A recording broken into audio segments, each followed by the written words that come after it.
Pues muy buenos días, a pocas horas casi de acabar este mes, y menos mal, porque la verdad es que menudo mes hemos tenido, y empezar un abril donde se coincide Semana Santa, Ramadán, días de descanso, sobre todo para los niños, en fin, un pequeño momento de paréntesis antes de la llegada y el último estirón hasta la llegada del verano. Aquí estamos en el arranque para hablar, en cierto modo, de uno de los dos temas candentes que hemos estado hablando, sociopolítica y económicamente hablando este mes. Uno es la posible apertura de la frontera y otro es el mundo empresarial local. Tenemos, por tanto, aquí a un buen amigo y además importante en el día de hoy, Jesús Delgado Aboy, presidente de Promesa. Muy buenos días. Buenos días. Sobre todo porque vamos a hablar de números, de grandes números, además. Antes de nada, le pido un minuto, que ya sabe el formato del programa, para hacer un pequeño resumen de los acontecimientos de ayer y de los que pueda haber hoy. Recordarles que estaba acabando el arranque de ayer cuando a los pocos minutos nos llegó esta noticia, que el Ministerio de Interior prorrogaba el cierre de la frontera con Marruecos hasta el próximo 30 de abril. Es la misma fecha hasta que la que ha puesto el Gobierno de Rabat, aludiendo también a la situación sanitaria y ha alargado el estado de emergencia en todo su territorio. Es evidentemente el primer acuerdo entre ambos estados para darse tiempo para las negociaciones que van a comenzar, creo que ya, el 1 o el 2 de abril, en lo que sería la nueva apertura de la frontera y sobre todo, el cómo se abría esa frontera y en qué situación. Así que se dan tiempo y el mes de abril, repetimos, y esto es importante para todos, no se van a abrir los pasos fronterizos. Lo más cercano sería el mes de mayo. Indicar también, nos vamos al Congreso porque el Defensor del Pueblo intervenía ayer en el Senado para exponer su último informe anual correspondiente al 2021. Destacaba en la Cámara Alta la escolarización de menores con problemas documentales en Melilla y Ceuta y las devoluciones a Marruecos sin respetar, según el Defensor del Pueblo, la legislación aplicable. También hablaba de la actuación de la Guardia Civil en los últimos saltos masivos a la valla de Melilla a principio precisamente de este mes. Volvemos a Melilla en cierto modo, a un tema más administrativo, y es que el presidente de la Autoridad Portuaria puso en duda la independencia del interventor territorial de Melilla, tras su último informe en el cual detectaba, según el interventor, irregularidades en las cuentas del puerto. Víctor Gamero aseguraba que no le preocupan porque dispone de informes favorables de la propia abogacía del Estado de su gestión. El PSOE condiciona, y esto es un tema que en cierto modo se ha movido más en redes, creando una violencia telemática, si se me permiten el término, entre la Comisión Islámica y la delegada del Gobierno. Por lo tanto, el PSOE condiciona unas relaciones cordiales, si las hubiera, con la Comisión Islámica a su condena pública a la carta de opinión contra la delegada del Gobierno. Los socialistas aseguran que el texto en sí, escrito por algún dirigente de la Comisión, es machista, clasista y un ataque personal a Sabina Moch más que a su gestión. Continuamos hablando de planes integrales, algo que también hemos hablado aquí en este mes, en este programa, tanto el nacional como el local. Y es que el plan integral para Melilla del Gobierno Central continúa su curso. Ayer comenzaron los talleres con agentes sociales para trabajar en los distintos ejes temáticos. La delegada del Gobierno explicaba también en qué consiste la nueva etapa del proceso participativo. Es un plan integral, el del Estado, muy ambicioso, que de ponerse en marcha estaríamos hablando de final de este año o el año que viene. Nos vamos ya con la Confederación Hidrográfica del Guadalquivir, que espera que el cuarto módulo de la desaladora, el muy esperado cuarto módulo de la desaladora, funcione en julio con un caudal de 23.200 metros cúbicos que alcanzaría los 32.400 en diciembre, gracias a las obras que ya se están acometiendo. El consejero de Medio Ambiente considera una muy buena noticia que el agua llegue por fin a los hogares en condiciones óptimas en los próximos meses. Y acabamos hablando de COVID, que parece que todo esto que ha pasado en este mes parecía que nos hacía creer que el COVID como que hubiera desaparecido. No, el COVID sigue aquí y de hecho va a seguir aquí, en mayor o menor medida. El caso es que el Servicio de Farmacia del Hospital Comarcal ya ha recibido, ahí lo tienen, del Ministerio de Sanidad, la primera partida del Paxlovid, una remesa de 22 cajas con 30 tabletas cada caja.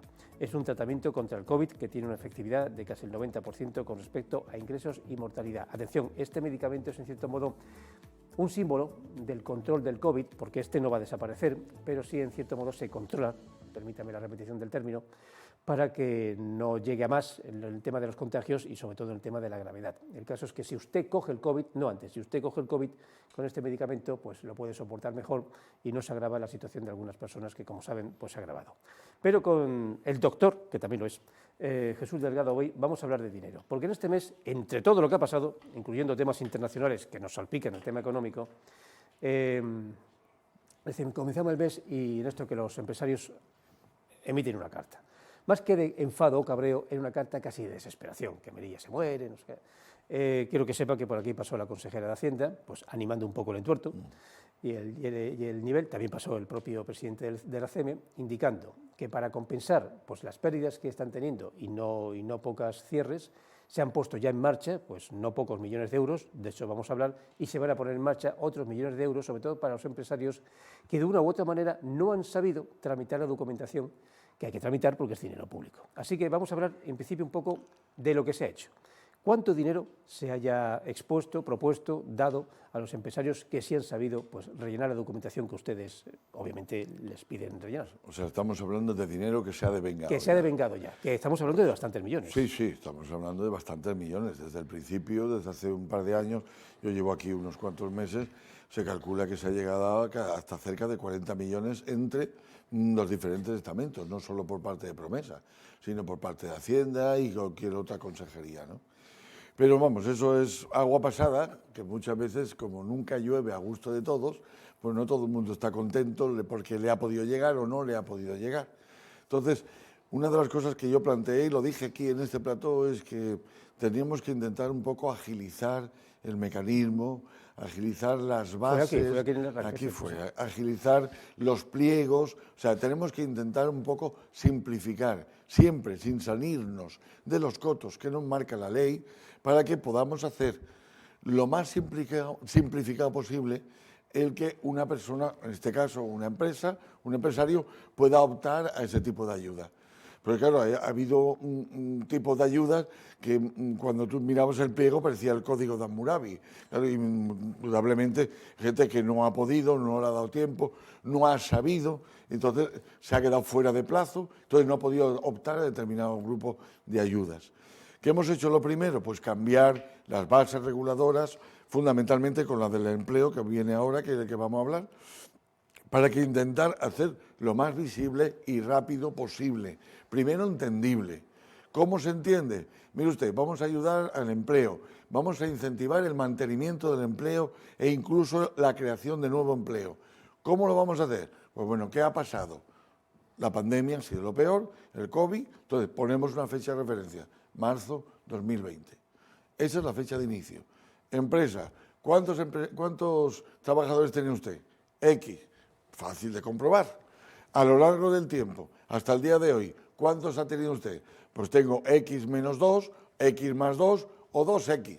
Entonces, acorde a todas esas situaciones, se bariman unas cantidades específicas.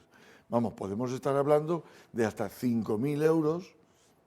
Se calculó en un principio entre 5 y 6, pero bueno, porque es muy difícil la opción de 6, porque no todo el mundo ha duplicado su plantilla, por llamarlo de alguna manera, ¿no? Pero vamos, yo creo que va a estar en torno a los 5.000 euros por trabajador. Entonces, estamos hablando de muchísimo dinero.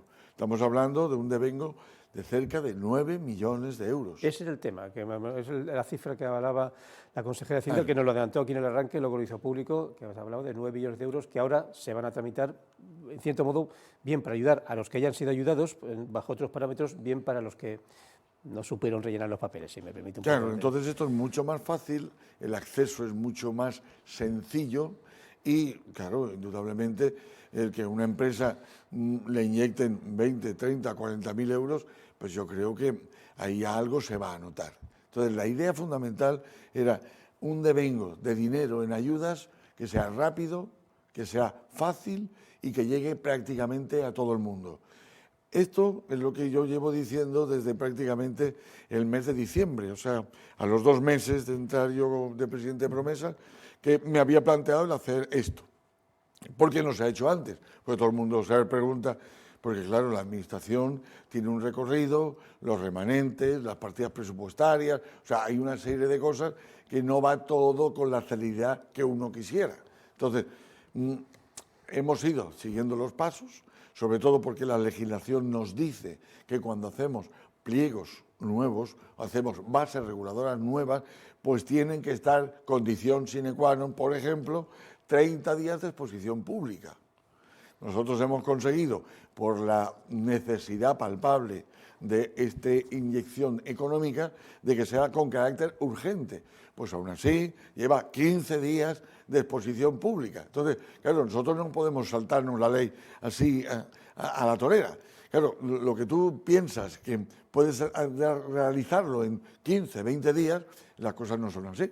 Pero bueno, ya lo tenemos aquí, o sea que estamos ya a un paso de que en un breve plazo de tiempo, yo creo que entre abril y mayo, esto ya va a salir, pero vamos, yo estoy seguro que casi en abril, entre otras cosas, porque yo soy bastante cabezón y estoy ahí todos los santos días dando el follón para que todo esto se tramite lo más rápidamente posible. Entrevistaba hace, nada, con apenas 48 horas a Javier Calderón, que representaba a una entidad local donde están incluidos empresarios, cabría decir un poco jóvenes, pero la verdad es que había de todas las edades, donde el concepto del desarrollo, sobre todo a través de Internet, es cada vez más exponencial. Entonces hablábamos sobre que muchas veces en estos casos estos empresarios que no han recibido dinero son empresarios muy sencillos, de empresas muy pequeñas, tampoco hay muchas empresas grandes en Melilla, que llevan unas contabilidades muy básicas, lo justo para cumplir con el Estado, pero que cuando les han pedido ustedes, con toda la normalidad del mundo, pues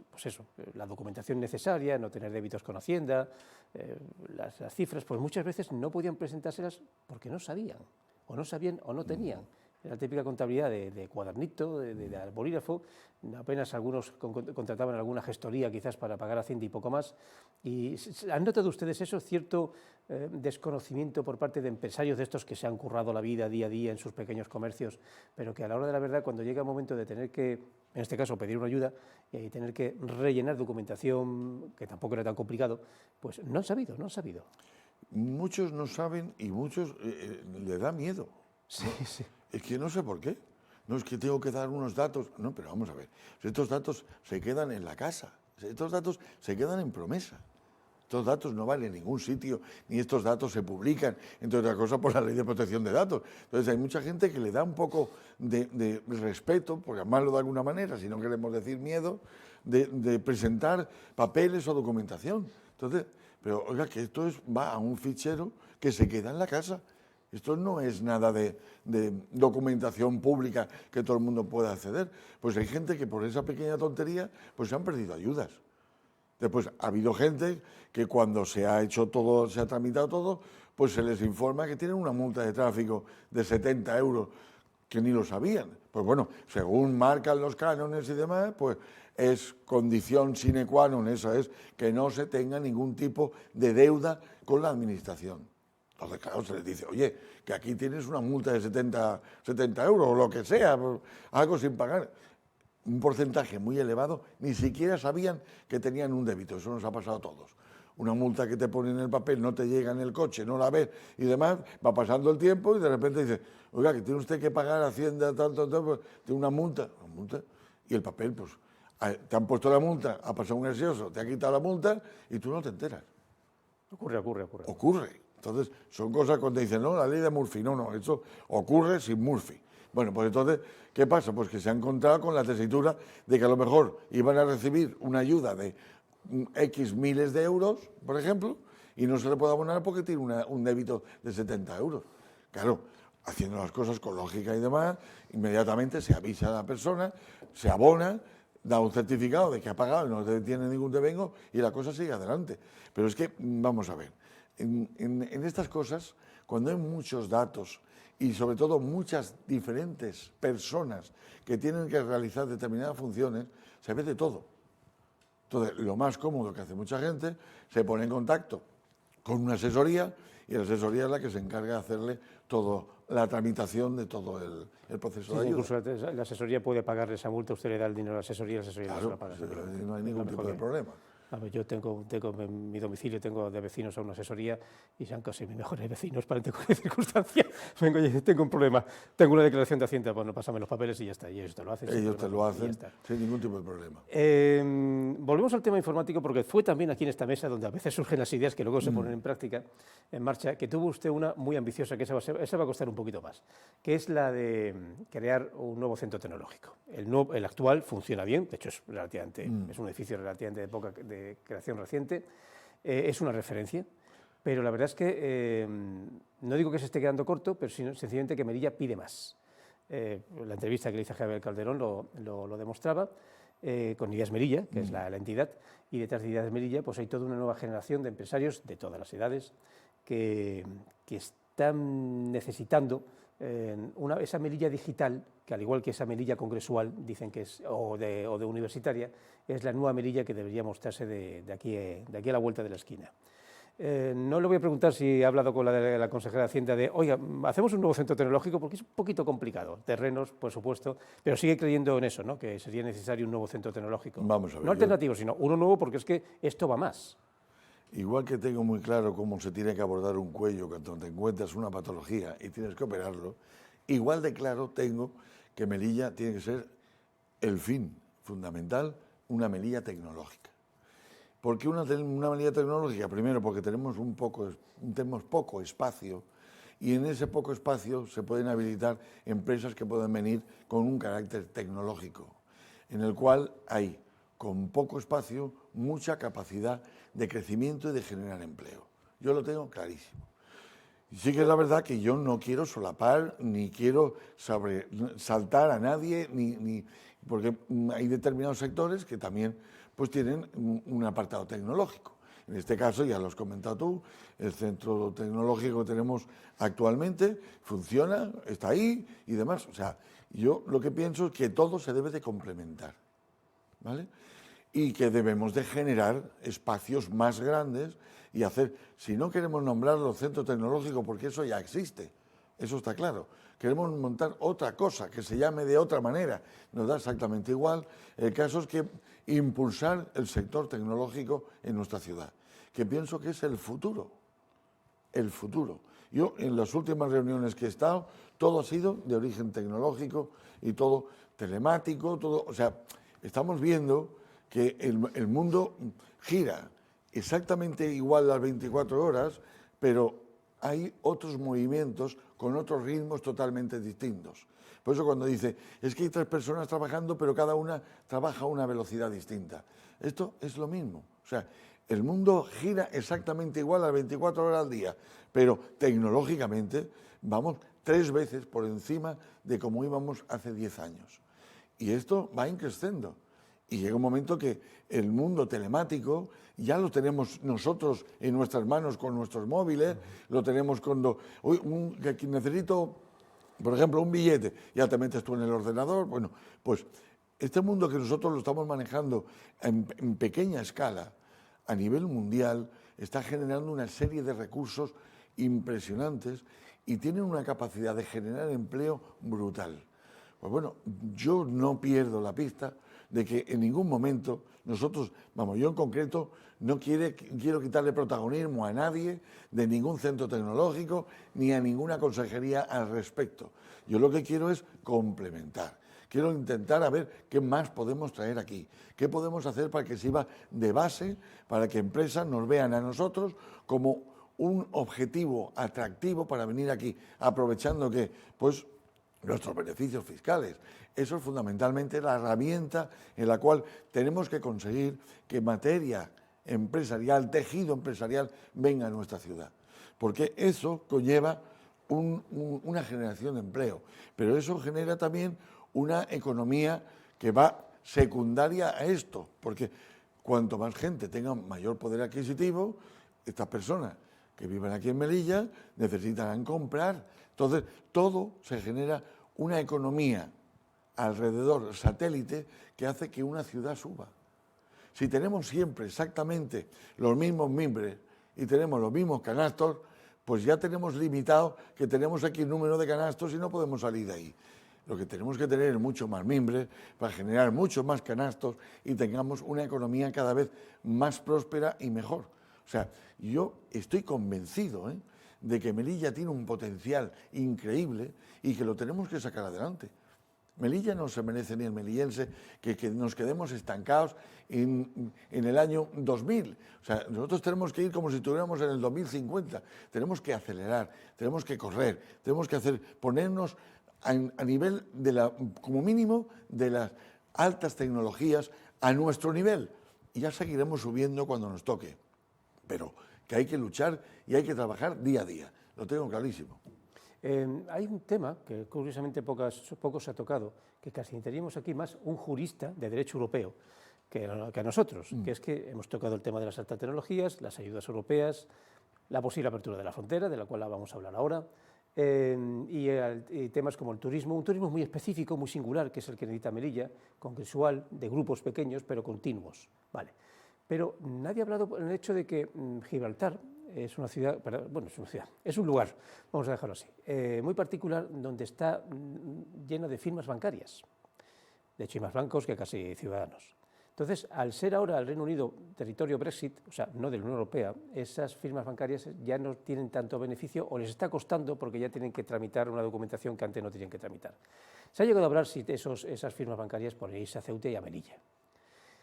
Malta. Y Malta, perdón, claro, y Malta. Se habla casi más de Malta porque tiene una cultura británica que nosotros no tenemos. Y se están trasladando allí. Vale, entonces, claro, yo no sé hasta qué punto, yo creo que sí, pero yo no sé hasta qué punto eso habría o sería todavía bueno de llamarles, porque seguro que es que ni nos conocen, que es lo que nos pasa siempre, que en Melilla y Ceuta y Melilla podrían ser lugares interesantes para muchas firmas bancarias, que no necesariamente los melillenses ingresaríamos el dinero allí, sino sencillamente que ellos trabajarían desde aquí para trabajar al exterior, que es lo que le pasa a ciudades como Hong Kong o como Singapur, que no los ciudadanos necesariamente Tecnología. Exactamente, con lo cual tramitan desde aquí dinero mundial. Se ha hablado iba a decir en el gobierno, la verdad es que se me pasó esta pregunta para la consejera de Hacienda, se ha hablado en el gobierno local o en este caso en promesa sobre esa posibilidad, porque eso es cuestión de ir allí y llamar y decir, ustedes saben que estamos aquí al lado. Bueno, vamos a ver, sin saberlo has metido el dedo en una cosa muy atractiva, primero, y segundo, de mucha actualidad. Vamos a ver. El tema de Gibraltar, yo lo he hablado montones de veces, es más, con personas que están a nivel, empresas tecnológicas que están fuera y demás, lo he planteado en varias ocasiones. Yo estuve en Barcelona para el tema del Movebytes, ¿no? Estuvimos tocando este tema también, y mañana me voy a Andorra. Que ese es otro lugar. Exactamente. ¿Y para qué me voy a Andorra? Indudablemente, pues para averiguar cómo funciona, para averiguar a ver si ese congreso no lo podemos traer aquí a nuestra ciudad y podemos atraernos a personas que están allí ubicadas, que son españoles, que al principio fueron allí por sus beneficios fiscales, pero llega un momento de que ya no están tan contentos como cuando estaban en su inicio. Entre otras cosas, porque están fuera de España. Entonces, tenemos que vender, otra vez repito, nuestros beneficios fiscales para que esas personas que se han ubicado allí estén en un régimen fiscal muy atractivo para ellos y estén dentro del territorio nacional, porque no olvidemos que ellos están fuera de España. Entonces, hay que intentar atraerse a este tipo de empresas. En el tema de Gibraltar es exactamente lo mismo. Gibraltar llegó allí y estaba un montón de empresas disfrutando una serie de cosas. Llegó el Brexit, se acabó la historia. Y ahora están buscando otras vías alternativas. Y están buscando entre Ceuta, Melilla y Malta. ¿Qué diferencia tenemos nosotros con nuestra ciudad hermana? Yo no le voy a echar tierra, ni muchísimo menos, porque es nuestra ciudad hermana. Pero en cuestión de comunicaciones no tiene color. Sí, la verdad es que las conexiones ellas con nosotros tenemos unas conexiones, tenemos directamente Melilla-Madrid, que de Madrid ya te mueves a cualquier parte del mundo. Y Melilla-Málaga, incluso Málaga también. E incluso el de Málaga ya tienen muchísimos accesos internacionales. Y no olvidemos también que los dos cables submarinos que tenemos no estamos utilizando ni el 1%. O sea que aquí tú cuando le planteas a una empresa que se dedique a altas tecnologías y le dices, no, pero es que aquí vamos a 128 megas, pues no vienen. Pero si tú le dices que tenemos dos cables NFTS con una facilidad de transmitir datos brutal, pues ya es mucho más atractivo, porque tú ya tienes la infraestructura hecha para que ellos vengan y se instalen.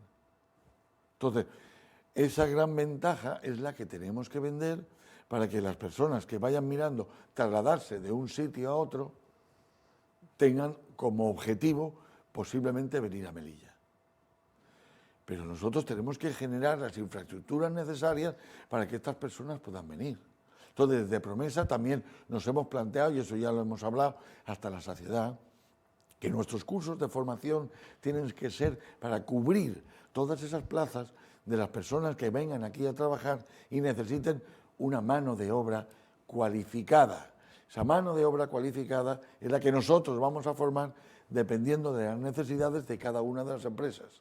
De forma que cuando alguien venga con sus directivos y con X personas para trabajar, levantar la empresa, esa empresa va a crecer, seguro, pero ya no va a tener que buscar la mano de obra en ningún sitio, sino que va a tener aquí la mano de obra que nosotros hemos formado. Hablemos de algo más clásico, que también es importante.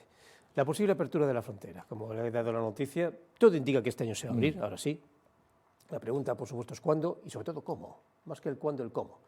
Se habla de mayo, se habla de junio, quizás para aprovecharnos de la operación Paso del Estrecho, que no sé si Marruecos y España les gustaría, sobre todo Marruecos, que pasara por aquí, aunque la verdad es que cuando pasan por aquí, literalmente pasan, o sea, van del puerto a la frontera y a la inversa, pero bueno, da un beneficio a las gasolineras y da un beneficio al propio puerto en sí, que necesita de ingresos. Pero como presidente Promesa, como hombre que sabe de números, de economía, la verdad es que la apertura de la frontera en sí no nos va a ser suficiente, al menos si se abre de una forma diferente, salvo que, y aquí viene de la cuestión, se volviera a activar la aduana comercial. La aduana comercial, si se volviera a activar, aparte de ser necesaria, sería realmente un dato o una postura por parte de Marruecos que realmente demostraría que es un país amigo, que la verdad es que no lo es ahora mismo. Pero, ¿cómo ve usted? ¿Sería importante esa apertura de la aduana comercial, aparte de todas las ideas paralelas que acabamos de comentar? Vamos a ver, indudablemente... Porque Ceuta nunca la ha tenido, ¿eh? Ya. Cuidado. España y Marruecos estamos condenados a entendernos, porque somos dos países vecinos. Cada uno tiene una idiosincrasia distinta, no nos podemos solapar. Cada uno de los países tiene su propia identidad y yo tengo que respetar tus derechos y tú tienes que respetar los míos. La aduana se tiene que abrir, evidentemente, pero lo que sí que nos tenemos que olvidar es que esa aduana no se va a abrir ya nunca, como estaba la apertura anterior, vamos, lo del mercado atípico, que hemos hablado tantísimas veces. Entre otras cosas, porque ese comercio atípico, Marruecos lo ha querido cortar y lo ha cortado y eso ya no va a volver a suceder. ¿Se tiene que abrir una frontera? Sí, una frontera inteligente, una frontera entre dos países que se supone que están a un nivel moderno, vamos, y tenemos que intentar que cada país ofrezca al otro una capacidad de servicios en los cuales todos nos podamos beneficiar. Por ejemplo, ese turismo, entre comillas, que vamos a intentar incentivar para Melilla, que tenga la capacidad también de poder pasar a Marruecos y disfrutar de el Marruecos colindante. Pero a su vez, esas personas, que además todos sabemos que están haciendo grandes obras para el tema turístico al otro lado de la frontera, también tengan la posibilidad de venir aquí. Después, estamos hablando de dos poblaciones. Nosotros somos cerca de 90.000 habitantes, pero es que toda zona limítrofe con Melilla hay más de 1,5 millones. Esas personas tenemos que ofrecerle unos servicios de calidad para que puedan pasar aquí y disfrutar de esos servicios de calidad. Otra cosa que también Melilla se tiene que modernizar en muchos aspectos. En el tema hostelero tenemos que tener más plazas hoteleras, tenemos que tener más capacidad para admitir gente que pueda venir aquí como punto cuando haya empresas de eventos, hacer cualquier tipo de, pues vamos a hacer un congreso, que esto siempre hemos estado bastante limitados cuando hemos querido hacer cosas aquí, precisamente por la capacidad hotelera. O sea, aquí tenemos que intentar buscar un anexo de unión entre la ciudad con el turismo y la economía para que tengamos un futuro y sobre todo para atraernos gente de la península. Hay que abaratar los billetes del avión y del barco para intentar traernos gente de la propia península y además gente de Marruecos. El tema de la aduana comercial se tiene que abrir, por supuesto, pero yo intento hablar con muchos compañeros empresarios de aquí de la ciudad que siguen sentados enfrente de la frontera pensando que se va a abrir una frontera como antes. Y yo les estoy quitando eso de la cabeza, que oye, que esto, olvídate, que esto ya no va a volver a pasar. La frontera va a ser completamente distinta. E irá, esa frontera se irá abriendo con el beneplácito o sin él de los dos países. Pero se irá abriendo porque se tiene que abrir, ¿vale? Porque somos vecinos de manera progresiva y paulatina. Primero, tema... Mira, ayer tuve un paciente en mi consulta que es de Nador. Y el hombre es de Nador. ¿Cómo llegó? Nador, Málaga, Málaga, Melilla. ¿Qué remedio? Vamos a ver, que estamos aquí a un lado y que tienes que coger 2 aviones. Y me lo comentaba, dice, sí, a ver cuándo podemos ver la próxima vez. Pero bueno, yo vivo en Nador. O sea, imagínate, Nador, Málaga, Málaga, Melilla. Bueno, pues todo ese trasiego de personas es lo primero que pienso yo que se va a abrir. Con unas condiciones distintas y una manera distinta de la de antes, sí. Pero como hay más tecnología, más simplificación. Volvemos a lo que hablábamos al principio. Hay que intentar hacer dentro de la legalidad las cosas lo más ágil posible. Entonces, que podamos pasar nosotros, hombre, si tienes que irte a Casablanca o Rabat, tendrás que presentar un pasaporte. Pero si vas a la ciudad vecina, pues solamente con nuestra documentación poder pasar. Y a ellos exactamente lo mismo. Pero agilizarlo de manera y forma que sea una frontera que sea ágil. Hay que intentar evitar lo que no queremos y hay que intentar incentivar lo que queremos. Eso está claro. Y yo creo que unas buenas conversaciones entre los dos países podemos llegar a un buen ten con ten, porque en el fondo todos pensamos lo mismo. Queremos que haya tranquilidad, queremos que haya economía, queremos que haya concordia, porque ¿qué ganamos nosotros con estar enfrentados con el país vecino? Pues Jesús Delgado Goy, presidente Promesa, gracias por este análisis de algo que posiblemente vaya a pasar en pocos meses, pero sobre todo gracias por la primera respuesta expositiva y narrativa sobre cómo conseguir más ayudas para los empresarios que aún no las tienen y que pueden pedirlas ya. Pueden ir a Promesa y consultar y pedir, y además asesoría, no solamente el hecho de pedir, porque sé que ustedes, aquello parece como una escuela, en cierto modo también. Les enseñan a pedir lo que tienen que pedir porque pueden pedirlo, para que luego lo reciba. Sí, sí, conozco un poco el sistema. Y además gracias porque sé que tienen la agenda muy ocupada y casi no nos llega, casi no nos llega. Pues nada, le invitaremos a más, porque el dinero siempre está en movimiento y cuando esas ayudas lleguen, las analizaremos también y sobre todo si la frontera se abre, tengo aquí pensado hacer una especie de entrevistas continuas a todos los responsables administrativos, sindicales, gubernativos, oposición, sobre cómo se estará abriendo en ese momento la frontera, que todavía también hay sus peros sobre quizás un poco el vendaval de gente que quizás en las primeras semanas pueda haber, un poco con desconocimiento de causa, de que ellos también no saben que no va a ser la frontera de antes. O eso es lo que creemos. Jesús, muchísimas gracias por venir. Nada, muchas gracias a vosotros y nada, yo estoy encantado de venir aquí al plató. Cuando me invites, aquí estaré puntualmente. Buscaremos los huecos de la agenda y aquí estaremos puntualmente. Pues nada, dejamos un día más, estamos acabando este mes de marzo, que casi lo repito todos los días porque ha sido un mes de marzo periodísticamente e informativamente muy interesante, pero la verdad es que también ha sido bastante duro y difícil, un poco dramático. A ver si el mes de abril nos da un poquito de luz y esperanza y sobre todo cierta tranquilidad. Y nosotros nos despedimos, los dejamos con nuestros compañeros, más bien compañeras, del programa Levante y mañana volvemos. Venga, hasta mañana.